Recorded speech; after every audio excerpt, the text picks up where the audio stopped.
capítulo 16 de Atos, dos Atos dos Apóstolos, versículo 9, simplesmente.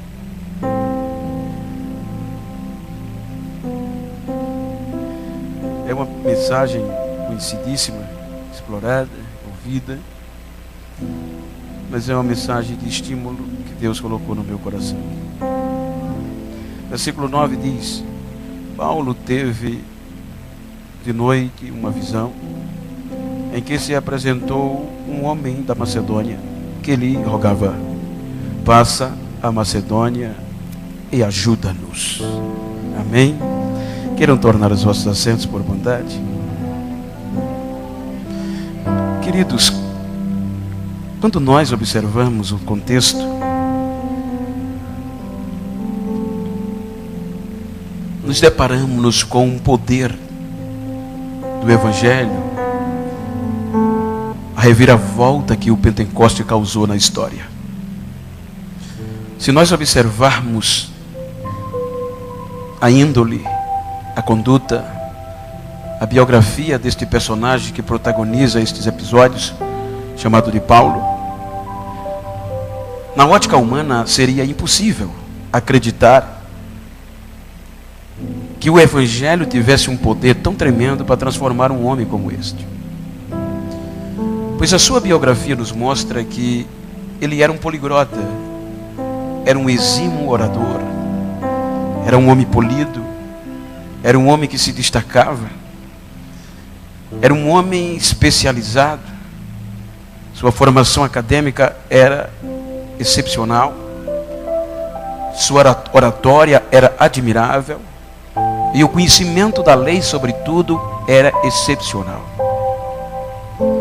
O interessante é que quando nós vamos ao capítulo 9, a gente vê o episódio da conversão dele. Quando a gente vai para o capítulo 13, a gente já encontra esse homem mergulhado no poder. E é por este poder que ele empreende pelo Espírito Santo a primeira viagem missionária rumo aos gentios. Se nós percebermos o capítulo 13, o poder do Pentecoste sacode esta comitiva de uma maneira tão tremenda, que ele sai desbravando a Ásia Menor, passando por todas as regiões ali de Pafos, de Perge, passando pela Antioquia da Pisídia, pois eles partiram da Antioquia da Síria. Nós vamos perceber que nesta primeira viagem, eles terminaram lá na região licaônica, em um complexo de Icônio, de Listra e de Derbe. E quando nós chegamos no início do capítulo 15, percebemos que é uma necessidade, por conta do alvoroço que o pentecostalismo, o poder de Deus estava causando. Então houve um concílio em Jerusalém justamente para tratar dessas questões. Por que o Evangelho, este poder, alcançou os gentios que os judeus esperavam só ser deles? Então este concílio foi tratado através dos testemunhos de Paulo e de Pedro, que Deus foi tão bom que derramou também o seu Espírito sobre aqueles quais não faziam parte da promessa.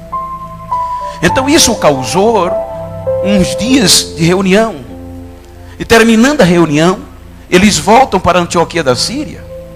Então quando a gente chega no capítulo 16, eles estão mais estimulados. Agora, por conta de uma discussão, a comitiva se separa. Então entra Silas no contexto, em vez de Barnabé e João Marcos.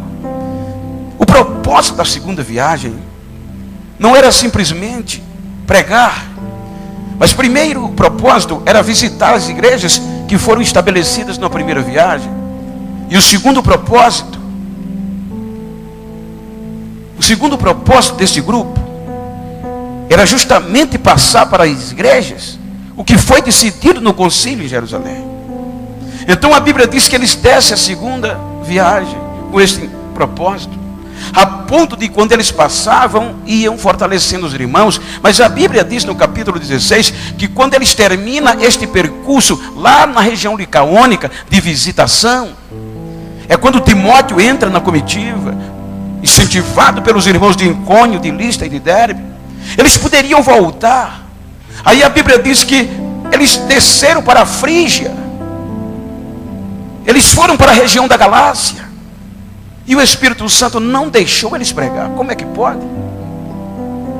A Bíblia diz que o Espírito Santo não permitiu que eles pregassem. Então eles sobem para a região, para